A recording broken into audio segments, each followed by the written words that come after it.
Good day everyone, my name is Christine Alam Sumawang and I am a student nurse from Tarlac State University from BSN 1B, and for today I will be performing a performance checklist about the providing a range of motion exercise to our patient. And for the goal of my performance is that the patient maintains the joint mobility. And for our equipment, there's no special equipment or supplies as necessary to provide or to perform a range of motion exercise to our patient. If necessary, we do need to have and to wear a non-sterile gloves and also other PPE as indicated. Now we will proceed to our implementation phase. So first thing that we need to do is we need to review the physician's order as well as the nursing care plan for the patient activity. And after that, we will be uh, identifying the movement limitation of our patient. And after that, we will need to perform hand hygiene and observe other infection control procedures. And we need to put on PPE as indicated.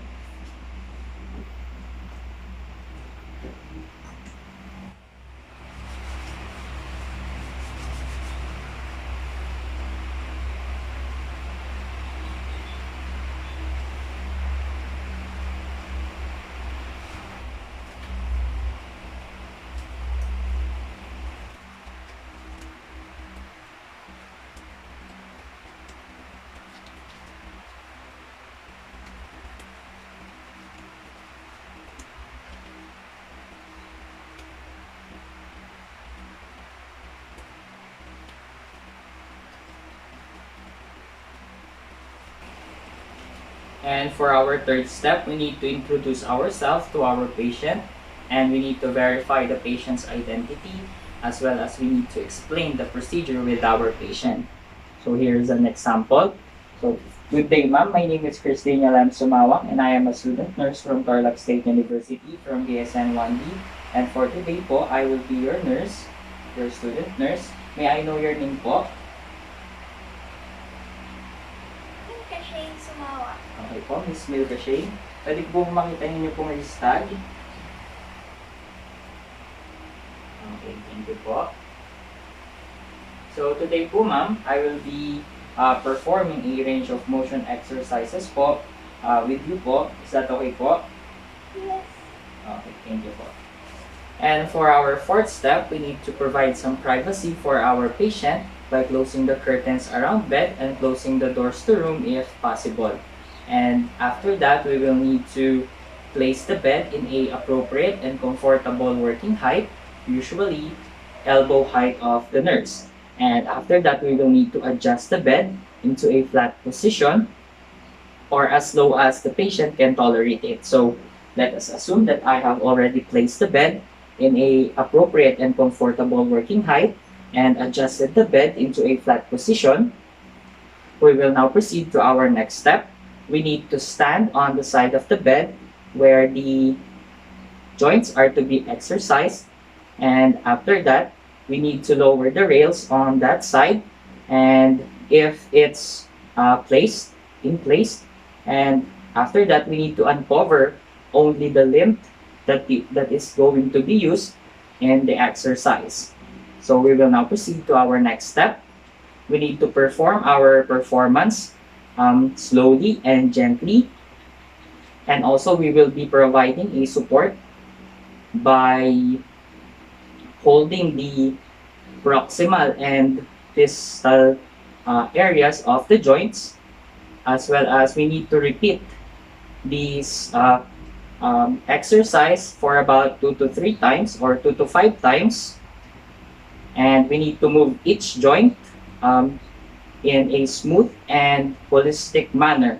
And we also do need to remember that we need to stop the movement if the patient complains about pain and as well as if we meet a resistance. So for our next step, we need to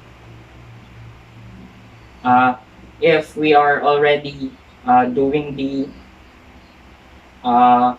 exercise, we will be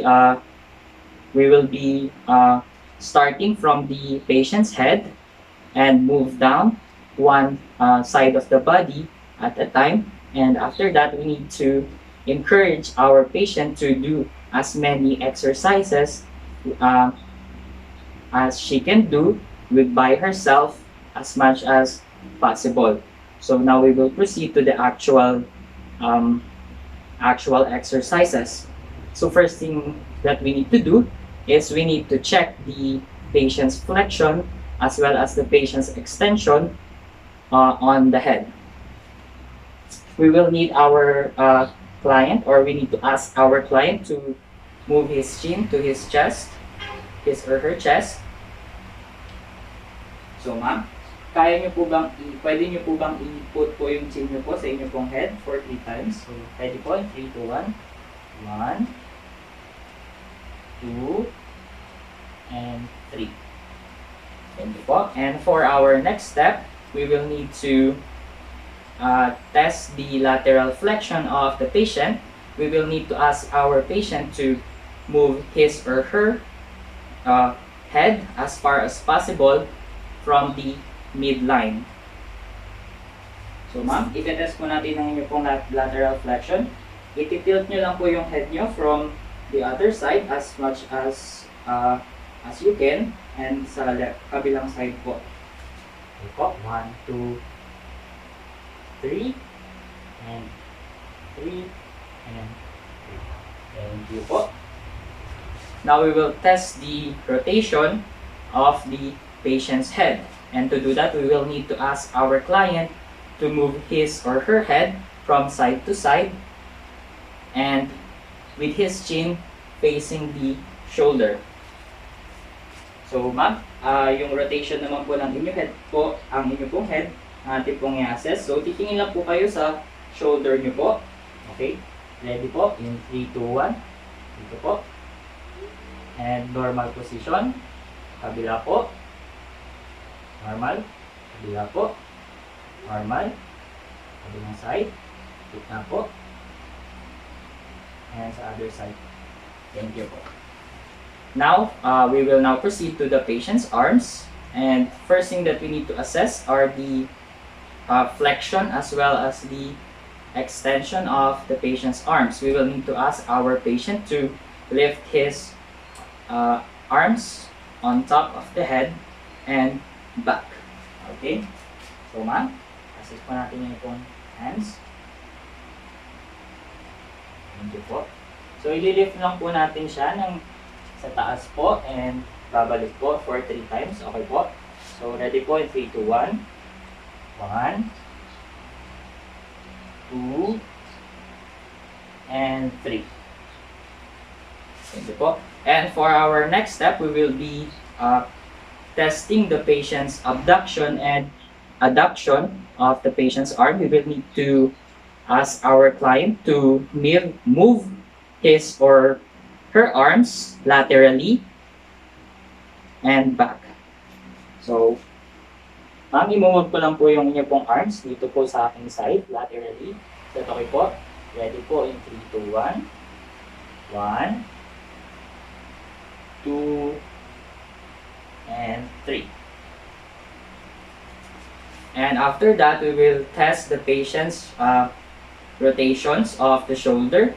And to do that, we will need to ask our client to align his or her upper arm, align with the shoulder with his lower arms at 90 degrees. And we will need to ask our client to move his or her arms upward and downward. Okay? So, ma'am, i-move lang po natin yung ating pong arms upward and downward po. Ready po in 3, 2, 1. 1, 2, 3. Okay, thank you po. And for our next step, we will be testing the patient's elbow for its flexion as well as its extension. We will need to have our client to reach for his or her knees, her shoulders rather. So, ma'am, i-reach lang po natin ang inyong pong shoulder po. Kaya po ba? Ready po in 3, 2, 1. 1, 2, and 3. Okay, thank you po. So now we will proceed to the patient's hands. First thing that we need to inspect or we need to check or test is the patient's supination as well as pronation. So ma'am, ang gagawin lang po natin is ito-turn lang po natin upward and downward po ang inyong pong arms. Is that okay po? Okay, ready po in 3, 2, 1. Upward, downward, 1. Upward, downward, 2. Upward, downward, 3. Okay, thank you po. And now we will proceed to our next step, which is we will be testing the patient's radial as well as the ulnar flexion. So we will need to ask our client to wave his or her arms, and that is the radial and ulnar flexion. So ma'am, tataas po ulit natin. Can you do a wave for me po? Okay, thank you po. And after that, we will be testing the patient's flexion, extension, as well as the hyperextension. So we will need to have the client's arms put downward for the flexion and back to the original position for the extension. And if the client can do a hyperextension, we will be exerting much force further back on the hand. Okay, thank you po. Ma'am, gagawa po tayo ng flexion, extension, as well as hyper extension po. So, down po for the flexion, extension, normal, and hyper extension po. So, flexion, extension, hyper extension. Flexion, extension, hyper extension. Thank you po. And now we will proceed to the patient's fingers. So first thing that we need to assess is again the flexion, extension, and hyperextension. So ma'am, with your fingers po, gayahin lang po. Flexion, extension, hyperextension. Flexion, extension, hyperextension. Flexion, extension, hyperextension. Thank you po. Next is the abduction as well as the adduction of the patient's fingers. Ma'am, gayahin lang po. I-spread lang po natin ang ating pong fingers po. Ready po in 3, 2, 1. Abduction, adduction, abduction, adduction, abduction, and adduction. Thank you po. And now we will be testing the patient's opposition. We will need to have the patient to touch his or her thumb with each finger. Okay. So ma'am, itatouch lang po natin yung ating pong thumb with each finger po. Ready po in 3, 2, 1. 1, 2, 3, 4. 1, 2, 3, 4. 1, 2, 3, 4. And that is for the upper extremities of the patient. We will now proceed to the leg or the lower extremity. Thank you po ma'am.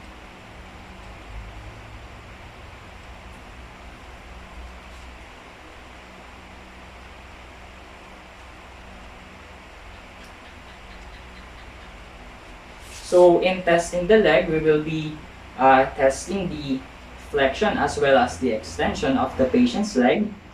And to do that, we will need to raise the patient's leg upward and back to its original position. So ready po ma'am? Yes. Okay, thank you po. Ready po in 3, 2, 1. 1, 2, and 3. Thank you po. Now for the abduction as well as the adduction, like what we did on the patient's arms, we will be asking our patient to move his or her feet laterally away from the midline and back to the midline. Ready po ma'am? Yes. po. Ready po in 3, 2, 1. 1, 2, and 3. Thank you po. Now we will be assessing the patient's external and internal rotations of the leg. So, what we are going to do here is that we will be rotating the patient's leg inward or internally and externally outward. Ready po, ma'am? Ready po in 3, 2, 1. 1, 2, and 3. Now, to continue our exercise, we will be assessing again the patient's flexion and extension, but this time we are going to bend the patient's leg to test the flexion as well as the extension. Ready po, ma'am? Yes. In 3, 2, 1 po. 1, 2, and 3. And after that, we will be proceeding to the patient's ankles. And first thing that we need to do is we need to check for the plantar flexion as well as the dorsiflexion of the patient. And to do that, we will need to ask our patient to point his or her toes and back to its original position. Okay, ma'am, point lang po ang ating toes po. Point and back. Point and back. Point and back. Thank you po. And after that, we will need to assess for the patient's inversion as well as the eversion of the patient's ankles. And to do that, we will need to turn the patient's ankles inward and outward. Ready po, ma'am? Yes. Ready po in 3, 2, 1. 1, 2, 3, and 4. Thank you po. And finally, we will proceed to our final exercise, which is the patient's toes. And to do that, we will be assessing the patient's flexion, extension, abduction, and adduction. So for the flexion and extension, we will need to have our patient to curl his or her toes inward and straighten it back. So, ma'am, curl lang po natin yung ating pong toes po. Like that. Thank you po. Ready po in 3, 2, 1. Curl, straighten. Curl, straighten. Curl, straighten. Thank you po. And for the abduction, we will need to have our client to spread his or her toes. So, ready po, ma'am? Spread po. Spread back. Spread back. And spread back. Thank you po. And that is all for the range of motion of our patient. And for our next step, we need to repeat our exercise on the other side of the patient's body. And also, we need to ensure, or we need to encourage our patient to do as many exercises as she could do by herself as much as possible. And for our next step, we need to, if the exercise is finished, we will need to make sure that the patient is comfortable, and also the rails are back to its normal setting, which is the rails are up, and we need to lower the bed in the lowest position. So let us assume that I have already lowered the bed in its lowest position. We need to remove our gloves and other PPE if used, and we need to perform hand hygiene.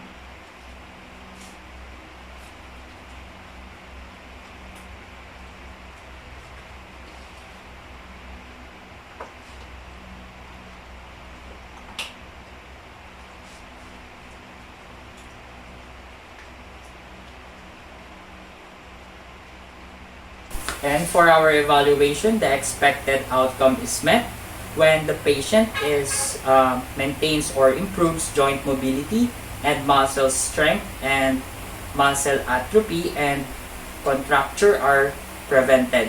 And for our documentation, we need to document the exercise performed and any significant observations, as well as the patient's reaction to our activity.